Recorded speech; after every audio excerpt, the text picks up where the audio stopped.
보통 이제 창업자들이 실수를 많이 하시는 게 사실 대부분의 창업자들이 이런 프로세스를 겪으시는데 요즘 뜨는 아이템을 찾아요. 네, 트렌드를 탕후루 막 찾아서. 막 네. 찾아와. 네. 그래서 요즘 이게 트렌드야. 요즘 이게 잘 된대 해서 네. 그걸 찾은 다음에 그 다음에 좋은 상권을 또 순위별로 또 찾아요. 네. 그렇게 큰 돈을 들여가지고 창업을 하면 이미 그 상권에는 그런 비슷한 종류의 그렇죠. 아이템들이 비일비재하거든요. 그래서 이제 경쟁이 굉장히 심하게 되고 결국 이제 제로섬이 되는 거죠. 보통 외식업은 그 팬덤을 가진 브랜드가 사실 많지 않아요. 기꺼이 찾아오게 하는 게 브랜드의 경쟁력이거든요. 저는 그걸 확신했었어요. 예를 들어서 맥주 좋아하시는 분들은 내가 저 멀리 뭐 부산까지 가야지 먹을 수 있는 맥주를 내가 바로 집 앞에서 먹을 수 있다는 건 굉장히 큰 행복이거든요.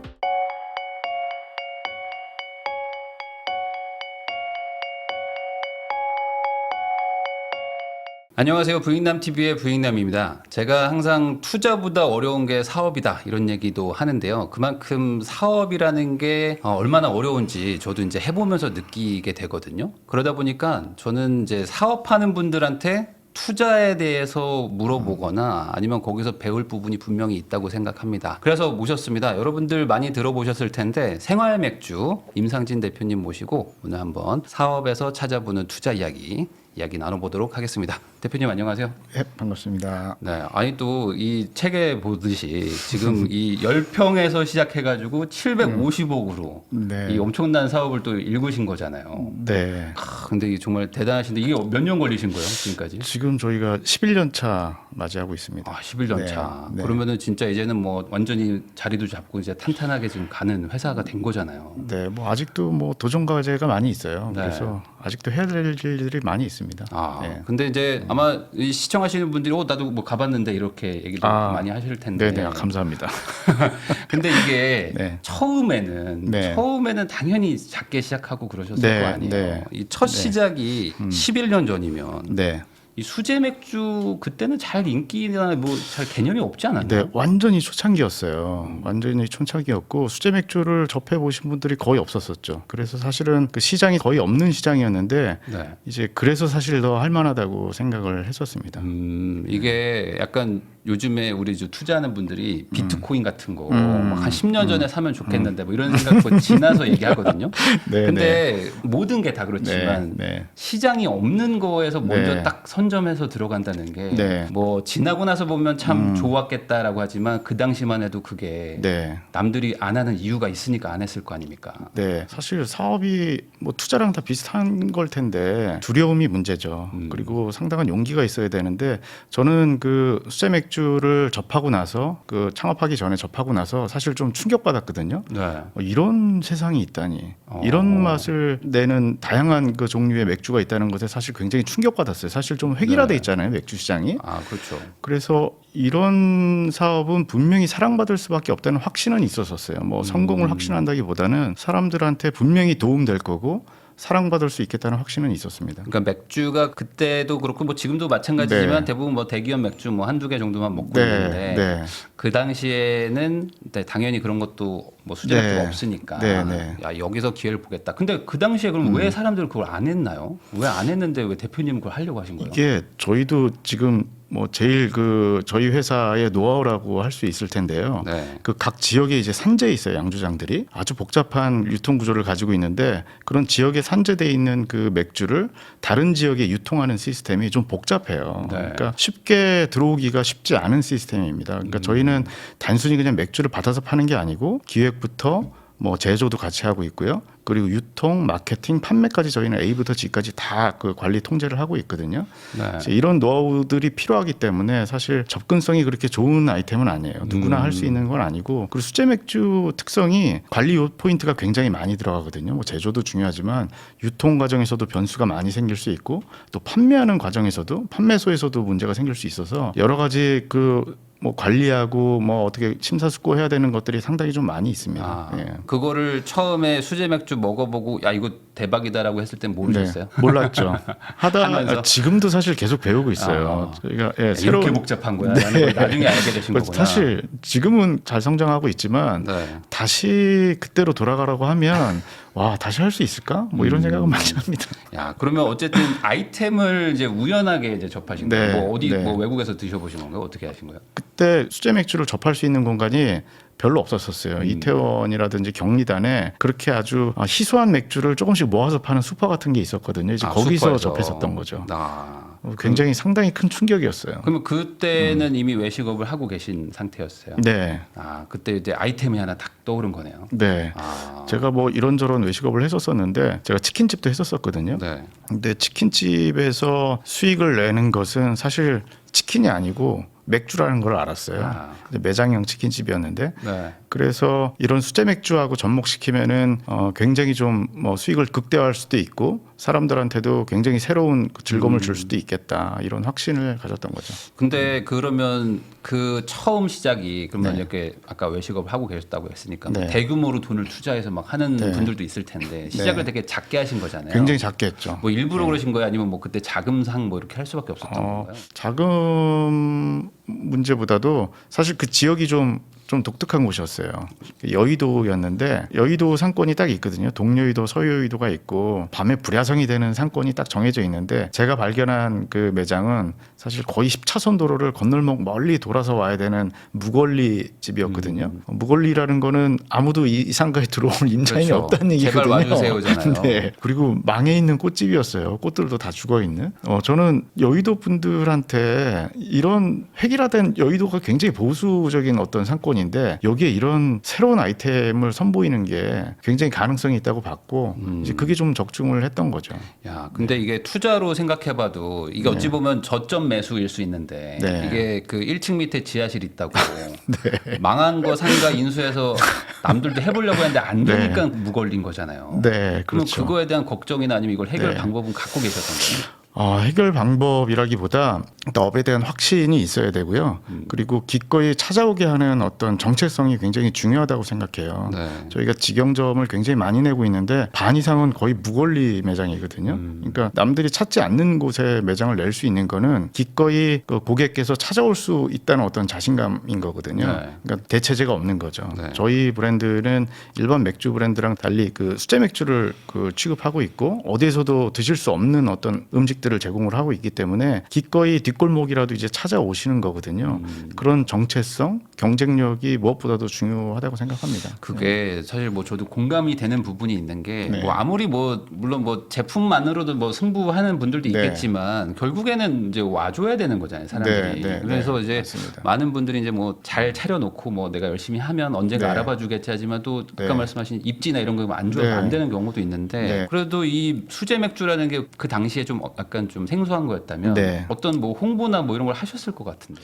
홍보를 특별히 하진 않았고요. 저희가 가맹점이 몇십 개 나갈 때까지만 해도 홈페이지도 없었었어요. 그냥 열어놓으니까 막 온 거예요. 그러니까 먹어보고. 저는 이제 가맹 사업 하시는 분들이 저한테 이제 많이 물어보세요. 어떻게 하면 이제 가맹점을 늘릴 수 있냐 이런 네. 얘기 하는데 일단 직영점이 대박이 나야 됩니다. 줄 서고 그 몇 개 매장이 계속 내는 매장마다 다 대박이 나고 잘 되면 자연스럽게 가맹 사업은 그 확장될 수밖에 없거든요. 네. 뭐 다른 홍보가 사실 필요하지 않았었고 당시에는 뭐 준비도 뭐 별로 안 돼 있었을 때였는데 가맹 사업이 좀 빠르게 좀 확장이 됐었었죠. 아니 당시에. 그러면은 여의도 직장인들이 사실 뭐 회식이나 간단하게 한잔 할 네. 수 있는 뭐 그거를 처음에 노리고 이제 글로 가신 거라고 봐야 될까요? 네, 제가 여의도 상권을 분석할 때 많은 매장을 가봤는데요. 너무 보수적인 거예요. 예를 들어서 어떤 너무너무 잘 되는 그 골뱅이 파는 그 맥주집을 갔는데 병맥주만 팔고 있더라고요. 그래서 사장님한테 제가 여쭤봤어요. 여기 생맥주는 왜 안 파시죠? 했더니 아이고 관리하기도 귀찮고 그냥 이것만 해도 충분하다고 해서 네. 제가 그 얘기 듣고 확신을 받았거든요. 대안이 없어서 그냥 가시던 거였던 거예요, 고객분들이. 네. 그 생맥주를 좋아하고 거기 구매력도 굉장히 높고 그렇죠. 그 젊은 직장인분들도 상당히 많은 지역인데 너무 그분들이 소비할 만한 어떤 그 감성에 맞는 그 매장은 없었던 거죠. 저는 이제 거기서 이제 확신을 좀 얻었던 거예요. 이게 약간 부동산 투자랑도 좀 비슷한 것 같은 게 결국에 네. 그 수요가 많은데 공급이 네. 부족한 데에서 네, 가격 네. 상승이 일어나거든요. 네, 맞습니다. 네, 그러니까 네. 그 수요가 늘어날지랑 공급이 안 되는지에 대한 확신을 찾는 게 어찌 보면 부동산 투자인데 네, 네. 이것도 약간 그런 개념이네요. 그렇죠. 그러니까 저는 그 많은 창업자분들이 제가 뭐 잘할 수 있을까요? 이거 창업하면 괜찮을까요? 여쭤보는데 그리고 여기에도 해도 괜찮을까요? 이런 걸 많이 여쭤보시는데 저는 이제 거꾸로 질문을 드려요. 드려요. 그 동네에 그 가게가 정말 필요합니까? 우리가 사업이라는 거는 돈을 번다기보다 어떤 필요를 충족시켜주는 거거든요. 불편함을 네. 해소시켜주는 거고 그 지역에 없는 거를 우리가 만들어주고 그렇게 윤택하게 해주는 게 사실 사업의 근본인데 대부분은 경쟁 치열한데 이제 들어가가지고 뭐 이렇게 힘들게 이제 경쟁에 들어가시는 거죠. 근데 오히려 이렇게 내가 생각하는 이런 아이템이나 브랜드가 없는 곳을 찾는 게 훨씬 더 쉬운 경쟁을 피하는 것이 훨씬 더 쉬운 성공 방법이라고 생각을 합니다. 네. 그러면은 약간 여기서 뭐 이렇게 사업이나 이런 걸 안 해보신 분들 입장에서는 아니 그건 말이 쉽지 그런 아이템이 없으니까 나도 네. 이제 레드오션에 들어가는 거 아니냐 이런 네, 생각이 네. 드실 것 같긴 네. 하거든요. 네. 그게 어떤 차이일까요? 그 아이템. 그러니까 저는 거꾸로 아이템을 찾지 말라고 얘기를 드려요. 보통 이제 창업자들이 실수를 많이 하시는 게 사실 대부분의 창업자들이 이런 프로세스를 겪으시는데 요즘 뜨는 아이템을 찾아요. 네. 트렌드를 탕후루 막 찾아서. 막 찾아 예. 막. 네. 그래서 요즘 이게 트렌드야. 요즘 이게 잘 된대 해서 네. 그걸 찾은 다음에 그 다음에 좋은 상권을 또 순위별로 또 찾아요. 네. 그렇게 큰 돈을 들여가지고 창업을 하면 이미 그 상권에는 그런 비슷한 종류의 그렇죠. 아이템들이 비일비재하거든요. 그래서 이제 경쟁이 굉장히 심하게 되고 결국 이제 제로섬이 되는 거죠. 저는 거꾸로 지역을 먼저 선정하는 것도 좋은 방법이라고 생각해요. 예를 들어서 자기가 사는 동네를 예를 들자면 왜 우리 동네에 이런 게 없지? 이런 게 있으면은 사람들한테 굉장히 사랑받을 텐데 네. 사람들한테 굉장히 도움될 텐데 그걸 한번 찾아보시는 거죠. 그게 사실 경쟁을 피하는 방법이거든요. 네. 어떤 상권을 보실 때도 이거 뭐가 잘 된다. 요즘 뭐 매출 보는 앱들도 굉장히 많이 있는데 그렇게 해서 여기 맥주집들이 장사가 잘 돼. 나도 여기 들어가야지가 아니고요. 이 동네에는 다 있는데 왜 맥주집이 없지? 이제 그런 식으로 이제 거꾸로 접근하시는 게 그러니까 네. 소비자의 불편함과 그 이익을 좀 개선시켜 주려는 쪽으로 접근을 하시면 사실 훨씬 더 쉽게 푸실 수 있는 문제라고 생각해요. 그러면 오히려 아이템은 중요하지 않다라고 생각해야 되는 건가요? 그 아이템은 내가 어떻게든 여기에 맞춰서 개발을 하거나 발견을 해내는 그것도 건가요? 방법이라는 거죠. 그리고 아이템도 그냥 누구나 할 수 있는 아이템은 뭐 시장 경제가 그렇잖아요. 누가 이게 유행이고 많이 남길 수 있고 이게 괜찮다라고 하면 다 달려듭니다. 네. 그런 시장은 사실 몇 년 지나면 1, 2년 지나면 먹을 게 없어지는 시장이거든요. 네. 그러니까 아이템을 선정할 때도 아이템을 선정하신다 하더라도 누구나 카피할 수 없는 나만의 어떤 노하우라든지 정체성을 분명히 가져가셔야 돼요. 네. 그래서 추후에 이 상권에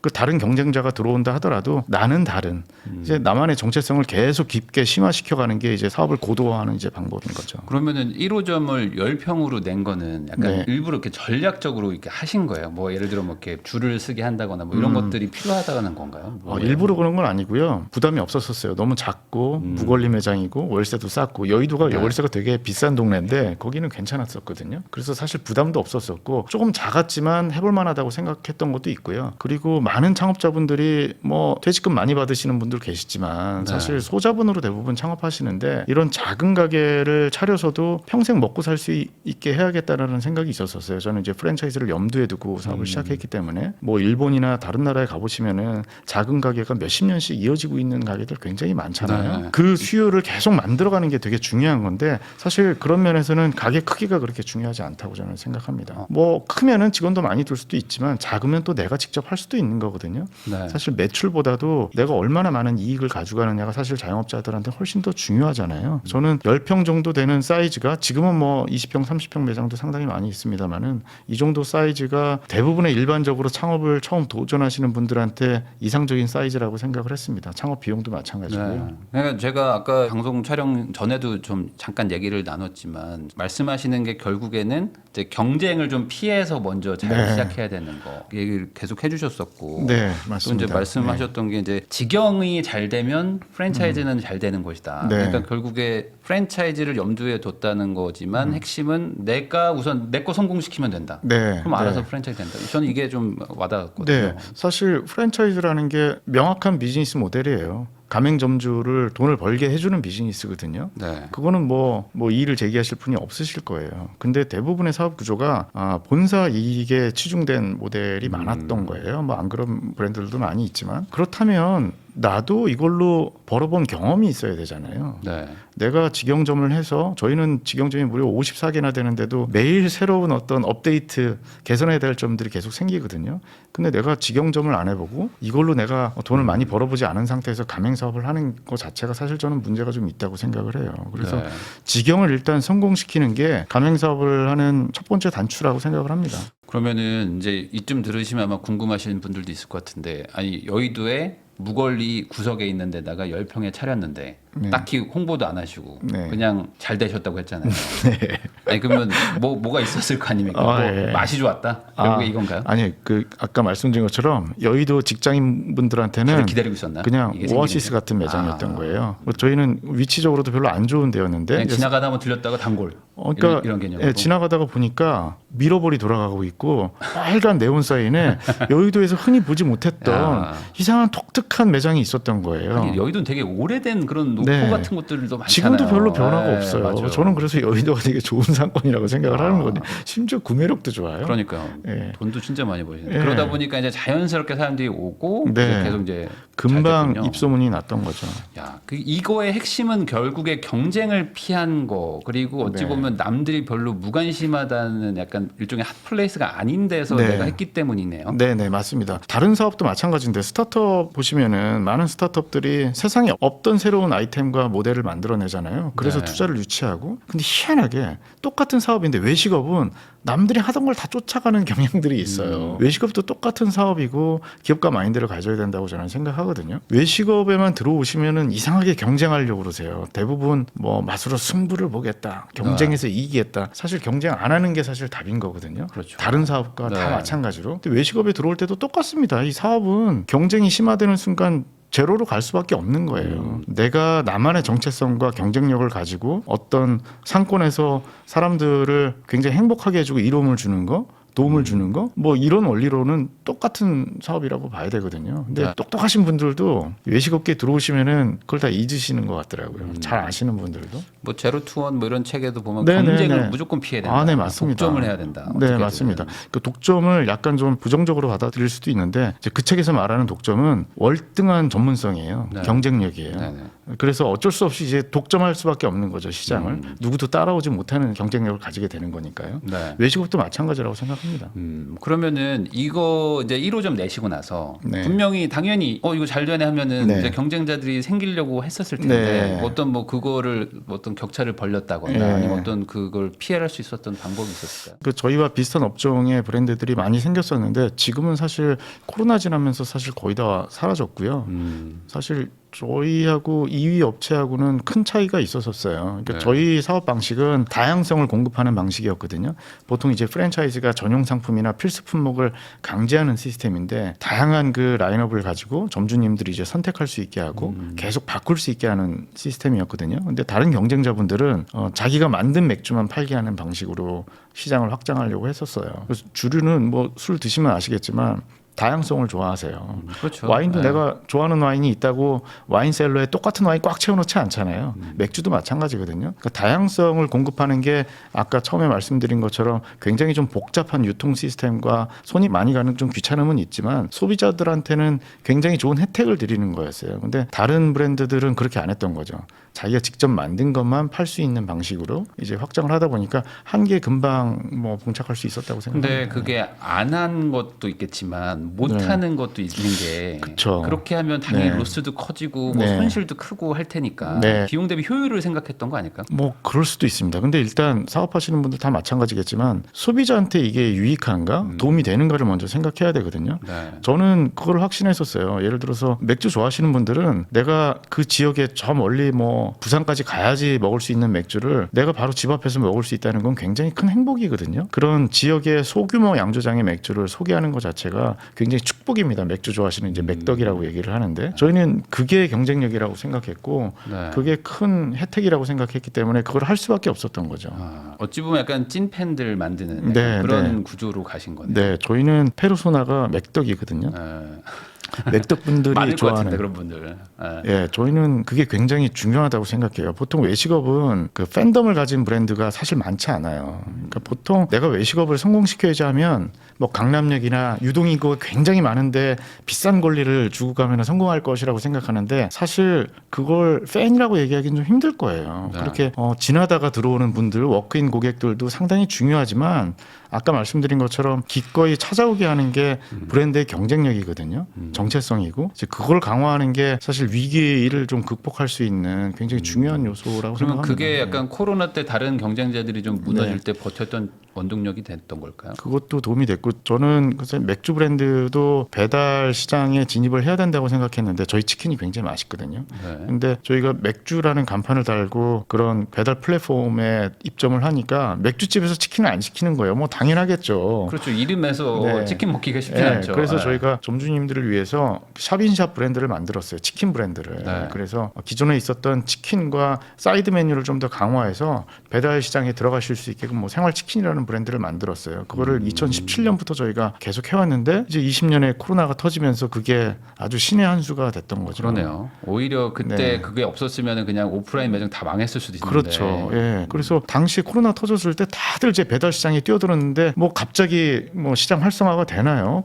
진입을 해서. 근데 저희는 굉장히 뭐 큰 이익을 봤죠. 그래서 저희가 11년 동안 한 해 적자가 났는데 21년 한창 코로나일 때 그 거리 제한 둘 때 영업 제한이 있을 때 그때 한 번 적자가 났는데 마이너스 4%밖에 적자가 안 났었습니다. 다들 폐업도 많고 네. 뭐 반토막 나고 되게 힘든 시기였는데 아주 잘 극복했죠. 그 우리 시청자분들 중에는 이제 어느 정도 좀 나이도 있고 해서 이제 막 퇴직금 받아가지고 또 요즘에 또 뭐 명예퇴직 이런 얘기들 막 나오다 네, 보니까 네. 이 돈 받아서 그럼 나도 한번 좀 창업해보겠다 이런 네. 생각하시는 분들 있으실 거란 네. 말이에요. 아니면 이제 네. 40대 초중반이신 분들 이제 못해 먹겠다고 막 나가려고 하시는 분들도 있을 텐데 이런 분들이 사실 뭐 회사 생활만 하다 보니까 이게 창업이 참 어렵잖아요. 네, 굉장히 힘들죠. 사실 용기가 사실 제일 중요하고요. 용기가 안 나요. 나도 해야겠다, 하면 좋겠다 이런 상상은 하는데 막상 가게를 계약하고 큰 돈이 들어가는 일은 쉬운 일이 아니에요. 근데 그래서 저는 사실 모든 창업자들을 사실 존경합니다. 굉장히 큰 그 두려움을 이겨내신 분들이거든요. 근데 저는 사실 이런 말씀 드리고 싶어요. 사업하는 거 너무 좋고 일자리를 만들고 굉장히 의미 있는 일인데 내일을 또 만드는 거니까요. 근데 꼭 다 사업을 할 필요는 없거든요. 네. 그러니까 사업을 하실 수 있는 분들은 창업해서 잘하실 수 있는 분들은 사실 많지 않아요. 그 우리 종합병원 가면 의사 선생님들이 네. 정말 막 2분씩 막 환자 돌아가면서 계속 수도 없이 수십 명의 환자를 돌보시잖아요. 네. 그거보다 힘든 일이거든요. 수십 명의 고객을 매일 상대해야 되는 쉬는 날 없이 이거를 잘하실 수 있는 분은 사실 많지 않을 거예요. 그러니까 나도 직장 너무 힘들어서 때려치고 창업할까? 사실 그렇게 생각하지 마시고 내가 정말 수십 명, 수백 명의 고객을 매일 쉬지 않고 만나는 일을 할 수 있을까? 그걸 한번 생각해 보시면 답이 더 쉽게 나올 것 같습니다. 그러니까 오히려 힘들어서 창업하러 가는 게 아니네요. 더 힘든 길로 가는 거네요. 어찌 네, 보면. 대부분은 더 힘드시다는 거를 오픈하고 나서 아실 거예요. 그러면 대표님은 근데 왜 네. 그러면 그렇게 마음을 먹게 되신 거예요? 저는 사실 저도 이제 뭐 탄탄한 직장을 다니고 있었었는데 네. 저는 조직 생활이 좀 안 맞는 사람이에요. 그러면 그러니까 누군가의- 사업해야 될 네. 사람들은 조직 생활에 안 맞아야지 하는 거예요? 이거 뭐 기준을 좀 알려주시면 좋을 것 그리고 저는 사실 제가 하고 싶은 일이 명확했습니다. 제 사업을 하고 그리고 다들 뭐 마찬가지겠지만 저도 초창기에는 부자가 돼야겠다. 네. 돈을 정말 많이 벌어야겠다. 이런 꿈이 있었었거든요. 이제 그 길은 저한테 보이는 길은 사업밖에 없었었어요. 그리고 접근 가능성이 가장 좋은 뭐 외식업밖에 없었었고 그걸 또 내가 잘할 수 있다는 뭐 자신은 있었죠. 근데 저도 창업하고 나서 너무 힘들다는 거를 첫날 깨달았어요. 첫날. 다리가 네. 너무 아픈 거예요. 네. 이렇게 아픈 거를 매일 해야 된다고? 네. 정말 굉장히 깜짝 놀랐었거든요. 근데 이제 뭐 좀 지나니까 익숙해지고 거기서 이제 새로운 재미들을 계속 발견하면서 지금까지 이제 거의 20여 년 오게 됐는데 여러분들도 아마 창업하시게 되면 저처럼 이제 당황스러운 상황을 이제 접하시게 될 겁니다. 그래서 뭐 지금 뭐 시장도 별로 안 좋으니까 네. 신중하게 자기 성향이라든지 이런 거 잘 파악하시는 게 더 중요할 거라고 생각합니다. 그러면은 힘들어서 때려친다라는 생각이면 나오지 마라. 네네네. 그건 나오지 아닙니다. 말고 네네. 오히려 나는 예전부터 뭐가 꿈이 있었는데 네네네. 이제 내가 드디어 이제 자금이 모였다. 네네, 이런 맞습니다. 마음이신 예. 분들 정도. 네, 손님 만나는 게 즐겁고 내가 내 공간을 만들어가는 게 즐거우실 분들. 네. 그거를 쉬지 않고 몇 년 동안 하실 분들이 도전하셔야 되는 거죠. 그러니까 조직 안에 있기보다는 조직을 만들어서 내 마음대로 고생하더라도 힘들더라도 맞습니다. 내 마음대로 하고 싶다. 약간 이런 거. 아, 네, 맞습니다. 그분들만 그럼 되게 소수네요. 제가 창업 멘토링을 매달 네. 하고 있는데요. 네. 사실 많은 분들을 정말 만나왔거든요. 창업하실 수 있는 분이 반도 안 되실 거예요. 반도 안 된다. 그래서 제가 그렇게 말씀드리긴 좀 힘든데 네. 뭐 여러 가지 위험 요소들을 제가 거꾸로 좀 말씀드리는 편이죠. 그래서 창업 멘토링에서 창업하면 좋습니다 이런 얘기하는 게 아니고 창업하면은 닥칠 수 있는 여러 가지 위기들, 네. 힘든 점들을 제가 많이 얘기해드리는 편이에요. 아, 그냥 성공한 사람들일수록 하지 말라고 하잖아요. 이거 하지 마라. 이거 진짜 힘들다. 이거. 네네. 저도 어떤 분들이 막 유튜브 하면 어떠냐고 할 때 네. 하지 말라고 웬만하면 쉽지 않다 이거 이런 네. 얘기 하거든요. 아, 쉬운 거 없죠. 그러니까요. 네. 대부분 외식업을 쉽다고 생각해서 들어오시는 분들이 그러니까 너무 만만하게 많아요. 생각하는 그게 있어요. 만만하지 이상하게. 않아요. 뭐 네. 시장 잘 아시잖아요. 경제도 마찬가지지만 네. 저는 시장 경제를 너무 좋아하거든요. 그렇게 쉽고 편하게 돈 벌 수 있는 일들은 정말 너무나도 경쟁이 심화된 시장이에요. 편하게 쉽게 돈 벌 수 있는 일은 없어요. 있다 하더라도 금방 이제 그 이익률이 굉장히 감소하게 될 거예요. 경쟁자가 너무 많아져서. 그렇죠. 야, 그러니까 경쟁을 피해야 되고 그러려면 엄청난 노력을 해야 되고 네. 그거에 대한 각오가 된 사람들이 해도 쉽지 않은 게 네, 어찌 보면 네, 창업이나 이런 것이다. 네, 그러면 맞습니다. 요즘에 또 이제 불경기 진짜 심하다고 하는데 네. 뭐 체감하시는 자영업자분들 많으실 것 같거든요. 그럼 네. 이런 상황에서는 오히려 처음 얘기로 돌아가면은 기회일 수도 있는 건가요? 이게 어떻게 봐야 될까요? 뭐 장단점이 있을 것 같아요. 사실 불경기고 내수가 안 좋은 거를 일개 자영업자가 어떻게 개선시키겠어요. 네. 사실 외생 변수에 가장 취약한 게 또 외식업이잖아요. 어쩔 수 없이 피해를 볼 수밖에 없고 이익이라든지 매출이 떨어질 수밖에 없는데 이제 조금 보완할 수는 있어야겠죠. 그러니까 계속 이제 반복돼서 드리는 말씀이 내 매장이 대안이 없어야 돼요. 그러니까 내 매장 말고 딴 데 갈 수도 있고, 그러니까 경쟁에서 이제 정체성이 워낙에 그 명확해서 기꺼이 찾아올 수밖에 없는 브랜드 가치를 만들어내는 게 굉장히 중요해요. 그러면 조금 덜 피해를 볼 수 있겠죠.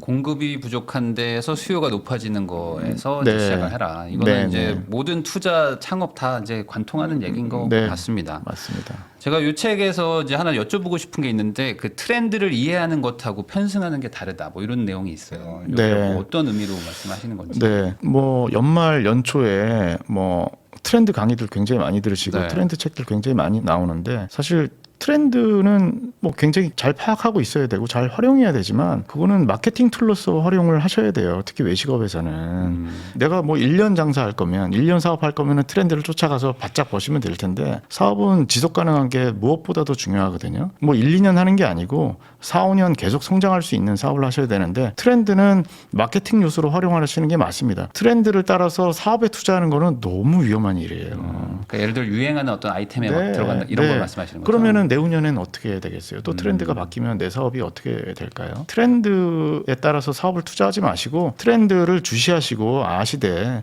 그거를 마케팅적인 요소라든지 마케팅 툴로 활용하시라는 말씀을 드리고 싶어요. 근데 많은 창업자분들이 와 내년 트렌드가 이거래 해가지고 그 사업을 이제 시작을 네, 하시거든요. 그렇죠. 너무 위험한 거죠. 근데 대부분 그렇게 하시잖아요, 그냥. 아 큰일 납니다. 뜨는 아이템 해가지고 어디 네. 뭐 제일 비싼 데 가서 권리금 주면서 막 1, 네. 2억, 2, 3억 인테리어 해가지고 네. 강하시잖아요. 흐름을 파악하는 건 굉장히 중요한데 그거를 마케팅적인 요소로 잘 활용하시라는 말씀을 좀 드리고 싶습니다. 그럼 이런 얘기도 있어요. 이 사업의 성공 여부는 이제 폐업할 때 판가름 난다. 이건 네. 또 어떤 의미로 말씀하신 건가요? 그러니까 저는 이제 정말 오랜 기간 동안 수없이 많은 그 외식 사업자분들을 만나게 되는데 대부분 처음에 오픈하면 이제 오픈빨이라는 것도 있고 처음에 뭐 1년 정도 잘 되면 네. 성공에 도취되시는 분들이 너무 많아요. 맞아요. 네.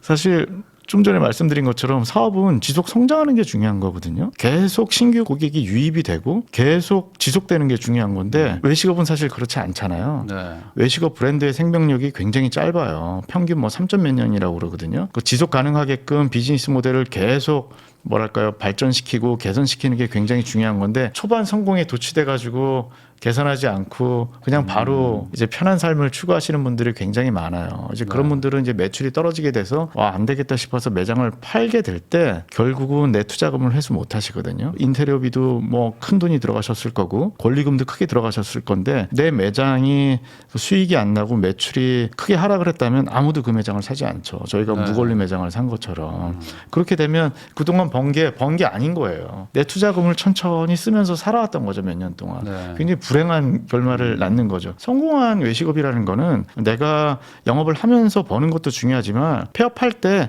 회수하는 게 너무너무 중요해요. 내가 투자한 자금을 다시 회수할 수 있느냐? 그래야 이제 결국은 클로징 했을 때 성공했다라는 이제 얘기를 판단을 결과를 이제 받을 수 있는 거죠. 부동산도 사서 중간에 시세 오르면 막 돈 쓰시는 분들이 있거든요. 근데 사실 팔아서 이제 현금화를 네, 한 맞습니다. 다음에 따져봐야 되는 거라서. 네, 맞습니다. 이게 다 네. 이게 투자랑 창업이랑 다 비슷비슷한 부분이 다 있습니다. 똑같아요. 사업, 네. 투자, 뭐 창업 다 똑같다고 생각합니다, 저는.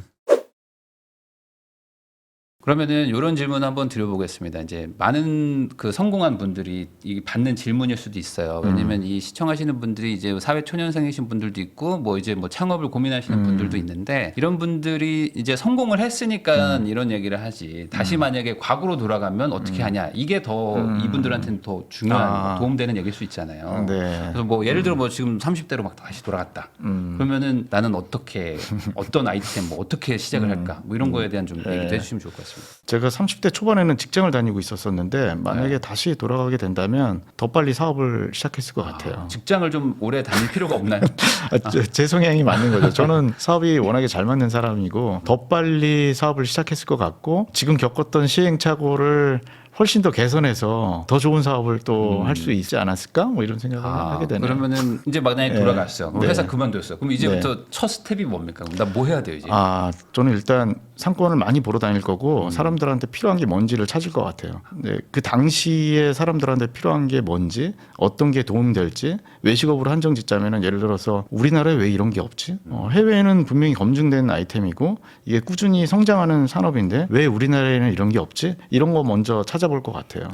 그래서 그러니까 경쟁자가 없을 때 내가 그거를 먼저 시작해서 많은 노하우를 쌓았고 저는 사실 아이템이 경쟁력이라고 보지는 않거든요. 아이템에 나의 노하우가 그 깊이 그 들어갔을 때 이제 사업 경쟁력이 생긴다고 생각해요. 아이템 자체는 뭐 많은 사람들이 또 카피할 수도 있는 거니까요. 내가 그 아이템을 먼저 선점하고 깊이 있게 노하우를 또 많이 쌓아서 그렇게 경쟁력을 쌓아서 사업을 시작할 것 같습니다.